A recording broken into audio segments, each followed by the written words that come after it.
You know that moment when your phone starts ringing and for a split second you just stare at it? Not because you're busy, not because you don't recognize the number, but because something inside you hesitates. You watch the screen light up, you feel the vibration in your hand or across the table, and instead of answering, your mind immediately starts looking for another option. Maybe you wait for it to stop so you can text back later. Maybe you let it ring while convincing yourself you'll call back soon. And strangely, sending a message feels completely normal, but answering the call feels heavier than it should. For a lot of people, this behavior gets misunderstood. Others might assume it means someone is antisocial, rude, or simply avoiding people. But in reality, many people who avoid phone calls aren't avoiding connection at all. They're responding to something much deeper happening inside their mind and nervous system. The truth is that the psychology behind avoiding phone calls is rarely explained correctly. On the surface, it looks simple. Someone just prefers texting. But beneath that preference is often a complex mix of cognitive processing, emotional awareness, and how the brain handles real-time interaction. Phone calls demand something that texting doesn't: immediate presence.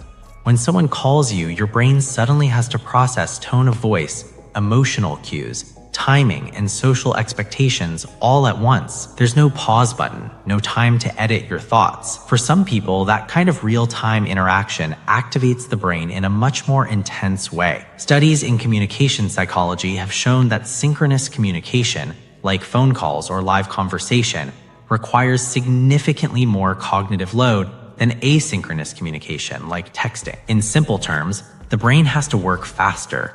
You're processing words, predicting responses, monitoring your tone, and trying to respond appropriately in seconds. For people with highly active internal thinking, that can feel overwhelming, not in a dramatic way, more like a quiet mental pressure. Many people who avoid phone calls are actually people who process information internally before responding. Their brain prefers reflection over immediate reaction. Texting gives them that space.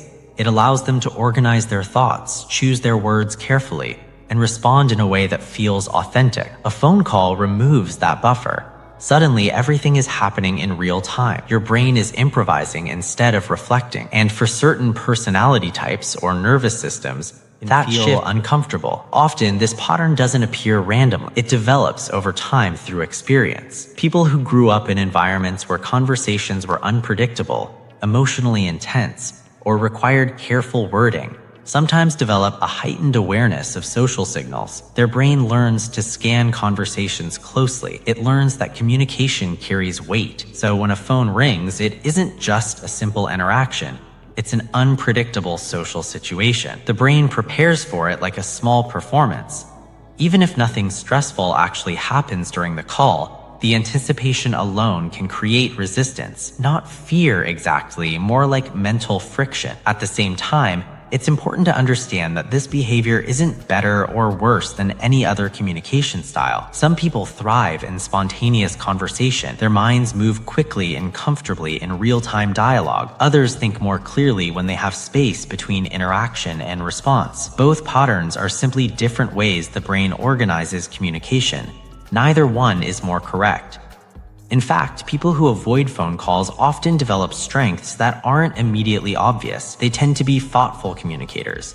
They often choose words carefully. They're skilled at reflecting before responding, which can make their communication more intentional and emotionally aware. But like most psychological patterns, there's also a quiet trade-off. When communication becomes easier through text than through voice, certain types of connection can slowly fade. Tone, warmth, laughter, and spontaneity live more naturally in real conversation. Texting protects clarity, but voice carries presence. So many people who avoid calls live in this subtle paradox.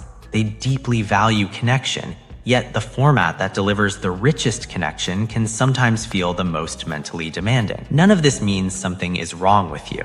Your brain simply developed a communication rhythm that feels safest and most manageable. And once a pattern like that forms, it becomes familiar, almost automatic. The next time your phone rings and you feel that brief hesitation, it may not be laziness or avoidance.